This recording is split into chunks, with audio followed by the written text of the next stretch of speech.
नमस्कार दोस्तों, स्वागत है आपका अपना चैनल जिसका नाम है केवल एग्जाम। इसमें आज जो हम इंडियन ज्योग्राफी के चैप्टर को पढ़ रहे हैं उसका नाम है सिंचाई एवं नहर। इससे पहले हमने वनस्पति को कंप्लीट कर लिया था। उससे पहले लेक्चर में देखेंगे तो हमने कंप्लीट किया था कि भारत में जो विभिन्न प्रकार की मृदा पाई जाती है उनसे जो अब तक के सारे क्वेश्चन बने हैं उनको कंप्लीट किया था। आज जो हम चैप्टर कंप्लीट करने जा रहे हैं उसका नाम है सिंचाई एवं नहर। तो चलिए प्रारंभ करते हैं, लेकिन उससे पहले अगर आपने अभी तक हमारे चैनल को सब्सक्राइब नहीं किया सब्सक्राइब कर लीजिए। वीडियो अच्छे लग रहे हैं तो लाइक करिए और सुझाव देने के लिए कमेंट भी करिए। साथ ही यह भी ध्यान रखिए कि जो यूपीएससी की परीक्षा होने के बाद अब निरंतर कई परीक्षाएं यूपीपीसीएस की तरफ से कई नोटिफिकेशन जारी किए जा चुके हैं कि अब ये परीक्षाएं होंगी। और आप जानते हैं सभी परीक्षाओं में इंडियन ज्योग्राफी से प्रश्न बनता ही है। और इंडियन ज्योग्राफी से प्रश्न आप देखेंगे सिंचाई, नहर, मृदा, ये सब जो मिसलेनियस पार्ट होते हैं उसमें एक ना एक क्वेश्चन बनता ही है। इसलिए इसको हम आज कवर कर रहे हैं। ये किस बुक का पोर्शन है? ये पूर्वालोकन के जीएस पॉइंटर आता है उसकी ये एक पीडीएफ है। चलिए, कृषि, घरेलू खनन एवं औद्योगिक क्षेत्र में से जल का उपयोग भारत में सर्वाधिक होता है। किसमें होता है? कृषि क्षेत्र में जल का उपयोग सर्वाधिक होता है। चंबल नहर सिंचाई परियोजना संबंधित है किसमें? यमुना बेसिन से संबंधित है। घाट प्रभा नहर परियोजना कर्नाटक की है। उकाई नहर परियोजना गुजरात की है। नीरा नहर परियोजना महाराष्ट्र की है। और जवाई परियोजना जो है वो राजस्थान की है। प्रायद्वीपीय भारत में सिंचाई का प्रमुख साधन जो है तालाब है, क्योंकि प्रायद्वीपीय क्षेत्रों की अधिकांश नदियां मौसमी है, जो कि बात सही है। इसीलिए वहां तालाब को ज्यादा वरीयता दी जाती है, क्योंकि तालाब से क्या होता है वहां पानी भरा रहता है, उससे सिंचाई हो जाती है। भारत के संदर्भ में सही कथन है कि देश में सिंचाई का प्रमुख स्रोत क्या है? नलकूप है। पंजाब, उत्तर प्रदेश, हरियाणा एवं मध्य प्रदेश राज्य में सर्वाधिक सिंचाई विस्तार वाला राज्य 2015-16 के अनुसार कौन था? वह पंजाब था। अब आगे है सूक्ष्म सिंचाई की पद्धति के संदर्भ में सही कथन है क्या है? मृदा से उर्वरक पोषक हानि कम की जा सकती है। इससे कुछ कृषि क्षेत्रों में भौम जल स्तर, ठीक है, जो भूमि का जल स्तर होता है वो कम होने से रोका जा सकता है। बात सही है ये। और इसके साथ साथ आप आर्द्र भूमि क्षेत्र जो होते हैं वो भी जल स्तर बढ़ाने के कार्य होते हैं। जो लेक्स होते हैं उनके माध्यम से भी हम जो भूमि का जल स्तर होता है उसको बढ़ाते हैं। जीवन रक्षक अथवा बचाव सिंचाई इंगित करती है कैसा? पीडब्ल्यूपी सिंचाई को इंगित करती है। भारत का वह राज्य जिसमें सर्वाधिक सिंचाई नलकूप से होती है वह देखेंगे उत्तर प्रदेश है। उत्तर प्रदेश का सर्वाधिक क्षेत्र जो कृषि में सिंचाई के लिए उपयोग होता है वह नलकूपों के माध्यम से होता है। भारत के राज्यों का सिंचाई के लिए उपलब्ध भूतल जल संसाधन की दृष्टि से अवरोही क्रम में सही क्रम लगा, यानी कि पहले बड़ा फिर छोटा फिर छोटा। उत्तर प्रदेश, महाराष्ट्र, पश्चिम बंगाल और असम है। पिट्टी सीमा परियोजना जुड़ी है किससे? कृष्णा और गोदावरी नदियों के एकीकरण से जुड़ी है। भारत में माला नहर तंत्र को प्रस्तावित किया था किसने किया था? दिनसा जे दस्तूर ने किया था। जो माला नहर तंत्र है उसको किसने प्रस्तावित किया था? दिनसा जे दस्तूरा ने किया था। दक्षिण भारत में सिंचाई व्यवस्था का अग्रदूत किसे माना जाता है? सर आर्थर कांट को माना जाता है। याद रखिएगा, दक्षिण भारत की सिंचाई व्यवस्था का अग्रदूत माना जाता है उसे सर आर्थर कांट को माना जाता है। भारत की सिंचाई क्षमता का सर्वाधिक भाग पूरा होता है लघु एवं बृहद सिंचाई परियोजना से होता है। फरक्का नहर की जल वहन क्षमता कितनी है? 40,000 क्यूबिक है। मंगलम सिंचाई परियोजना है कैसी हुआ? केरल की मंगलम सिंचाई परियोजना है। सारण सिंचाई नहर निकलती है कहां से? गंडक से निकलती है। इंदिरा गांधी नहर का उद्गम स्थल कौन सा है? हरिके बैराज है, याद रखिएगा।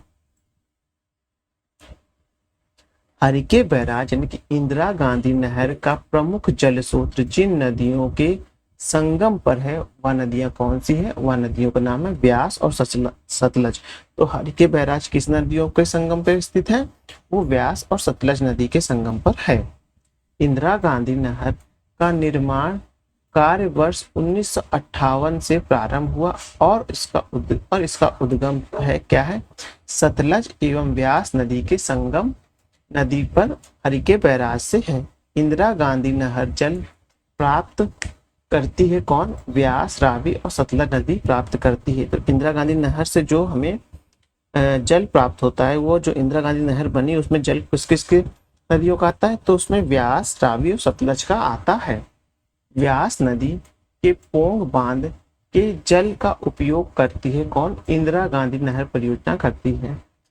भारत में विश्व की सबसे पुरानी व विकसित नहर व्यवस्था है कौन सी? गंग नहर है। गंग राजा के द्वारा इसको बनाया गया था। इसको आप जब हिस्ट्री में पढ़ेंगे तो वहां भी आपको इसको पढ़ने को मिलेगा। अब है कि गंगा नहर जो सबसे पुरानी नहर में से एक है, गंग नहर का निर्माण गंग सिंह जी ने कराया था। कब कराया था? 1927 ईस्वी में कराया था। अब है शारदा सहायक समादेशन विकास परियोजना का मुख्य लक्ष्य क्या है? इसका मुख्य लक्ष्य देखेंगे तो आपको मिलेगा कृषि उत्पाद बढ़ाना है, बहुफसली खेती द्वारा भूमि उपयोग के प्रारूप में बदलना है और भूमि प्रबंध का सुधार करना है। निचली गंगा नहर का उद्गम स्थल है क्या है? नरौरा बुलंदशहर गंगा नदी पर है। हरियाली एक नई योजना है, जल संग्रहण से संबंधित विकास योजना एवं वृक्षारोपण के लिए है। एकीकृत जल संभार विकास कार्यक्रम क्या है?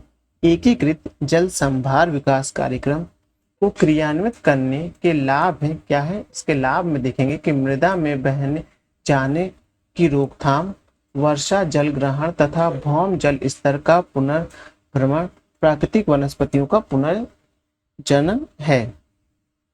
अब है कार्यक्रम परियोजना और मंत्रालय। सूखा प्रवण क्षेत्र कार्यक्रम भूमि संसाधन विभाग का है। मरुस्थलीय विकास कार्यक्रम ग्रामीण विकास मंत्रालय का है। वर्षा पूरित क्षेत्रों हेतु जो राष्ट्रीय कार्यक्रम है वो कृषि एवं सहभागिता विभाग का है। जल संभार विकास परियोजना भी आप देखेंगे कृषि एवं सहभागिता कार्यक्रम से अंतर्गत आता है। बकिंगम नहर स्थित है कहाँ? पूर्व मंडल तट पर है। ऊपरी गंगा नहर, त्रिवेणी नहर, शारदा नहर एवं पूर्वी यमुना नहर में से बिहार के क्षेत्र में सिंचाई होती है त्रिवेणी नहर से होती है।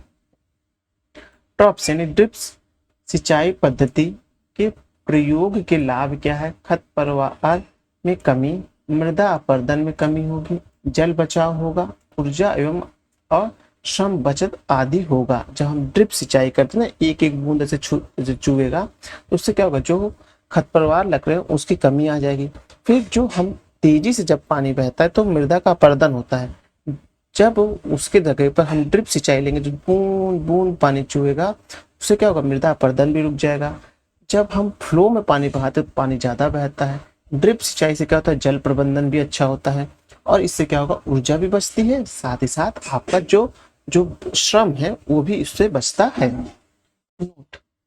सूखा प्रवण क्षेत्र कार्यक्रम यानी कि DPAP, मरुस्थलीय विकास कार्यक्रम और इंटीग्रेटेड वेटलैंड डेवलपमेंट प्रोग्राम तीनों ही भूमि संसाधन विभाग द्वारा चलाए जा रहे प्रोग्राम हैं, जिन्हें फरवरी 2009 से एक परिवर्तित कार्यक्रम integrated watershed management programme के अंतर्गत क्रियान्वयन किया जा रहा है।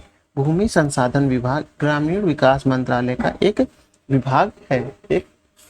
अब है कृषि क्षेत्र, घरेलू क्षेत्र, खनन क्षेत्र एवं औद्योगिक क्षेत्र में से वह क्षेत्र जिसे जल का उपयोग भारत में सर्वाधिक होता है, वह आप देखेंगे कृषि क्षेत्र में जल का उपयोग सर्वाधिक होता है, क्योंकि फसलों को जोतना होता है, पानी देना रहता है, तो वहां पर बहुत ज्यादा पानी का उपयोग होता है।